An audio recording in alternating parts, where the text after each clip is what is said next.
Hi ഫ്ரெண்ட்ஸ், எல்லாருக்கும் நமஸ்காரம். இன்றைக்கு நம்ம சேனலில் ஒரு ஸ்பெஷல் ரெசிபி தான் பார்க்க போகிறோம். பார்த்தால் அவியல் மாதிரி இருக்கும், ஆனால் இது அவியல் கிடையாது. கோவக்காயும் கேரட்டும் வச்சு நல்ல ஸ்பெஷல் டேஸ்ட்டில் ஒரு தோரன் தான் இன்றைக்கி நம்ம தயார் பண்ண போகிறது. சாப்பாடுன்ற கூட இந்த தோரன் ஒன்றே இருந்தால் போதும், வேறு எந்த குழம்பும் நமக்கு தேவை இருக்காது. அவ்வளவும் டேஸ்ட்டாக இருக்கும். சூடு சாப்பாடில் போட்டு பிசைஞ்சு சாப்பிட்றதுக்கு நல்ல அருமையான ஒரு தோரன் தான் இது. அதே மாதிரி கஞ்சியோட கூட சாப்பிடலாம். எப்படி செய்யலாம்னு பார்க்கலாமா? வாங்க வீடியோக்குள்ளே போகலாம். தோரன் செய்கிறதுக்காக இந்த ரெண்டு வெஜிடபிள் தான் நான் எடுத்துருக்கிறேன். 2 கேரட்டும் கோவக்காயும். உங்களுக்கு இதுக்கு பதிலாக கோவக்காய் கிடைக்கலன்னா வேறு ஏதோ ஒரு வெஜிடபிள் கூட சேர்த்து தயார் பண்ணலாம். பீட்ரூட்டோ அதே மாதிரி வெள்ளரிக்காயோ எல்லாமே சேர்த்து தயார் பண்ணலாம். ஆனால் 2 வெஜிடபிள் தான் நான் இதிலேக்கு எடுத்துருக்கிறேன்.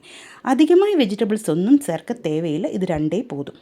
இப்போ நல்லா க்ளீன் பண்ணி கழுகி எடுத்துகிட்டு தான் வந்திருக்கு. பாருங்கள், இந்த மாதிரி அவியல்னு கட் பண்ணுற அதே சைஸில் தான் நான் இந்த கோவக்காயும் கேரட்டும் கட் பண்ணி எடுத்து வச்சுருக்கிறது. இது கொஞ்சம் வெரைட்டிக்காக தான் நான் இந்த மாதிரி நீளத்தில் கட் பண்ணி எடுத்துருக்கிறத. நீங்கள் உங்களுக்கு பிடிச்ச மாதிரி கட் பண்ணி எடுத்துக்கோங்க. இப்படி செஞ்சிருந்தா பார்த்தா கூட கொஞ்சம் அழகாக இருக்கும். இப்போ இன்னொரு கடாயிலேக்கு 1.5 டேபிள் ஸ்பூன் தேங்காய் எண்ணெய் ஊற்றியிருக்கு. இதிலேக்கு கடுகு போடலாம். நல்லா வெடித்ததுக்கப்புறமா நமக்கு இதிலேக்கு கறிவேப்பிலை சேர்க்கலாம்.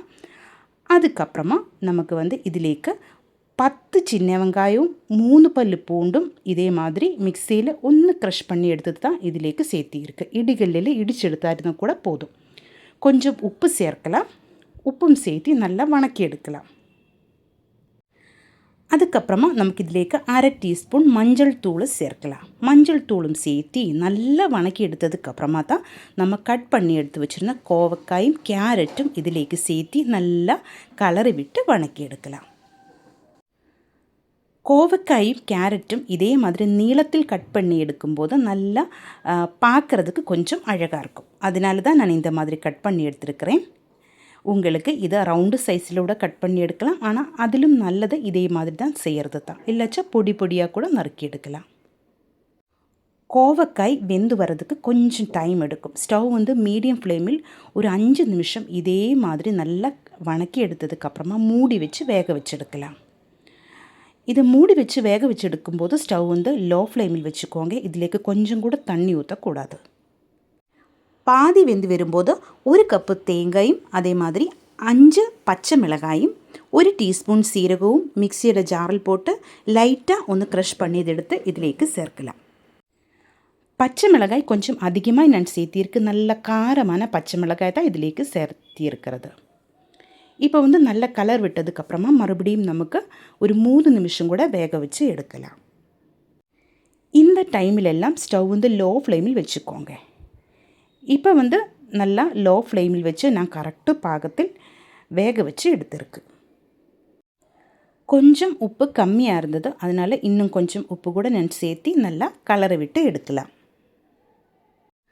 அதுக்கப்புறமா மூடி திறந்து வச்சு இதே மாதிரி ஒரு மீடியம் ஃப்ளேமில் வச்சு நல்லா கலரி விட்டு எடுத்துக்கோங்க. ஒரு 2 நிமிஷம் இப்படியே கலரி விட்டு எடுக்கும்போது இதில் தண்ணி எல்லாம் நல்லா வற்றி கரெக்டாக இன்னொரு பீஸில் இன்னொரு பீஸு ஒட்டி பிடிக்காமல் கரெக்டாக வரும்.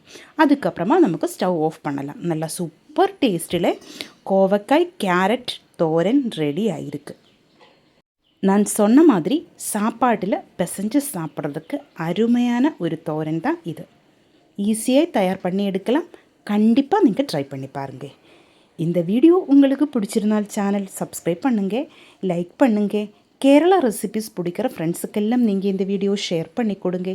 ஹைப் ஆப்ஷன் ப்ரெஸ் பண்ணி எனக்கு கொஞ்சம் சப்போர்ட் பண்ணி கொடுங்க. இதுவரைக்கும் நீங்கள் கொடுத்த எல்லா சப்போர்ட்டுக்கும் ரொம்ப நன்றிங்க. உங்களுடைய ஃபீட்பேக்கு கண்டிப்பாக நீங்கள் கமெண்டில் எழுதி போடுங்க.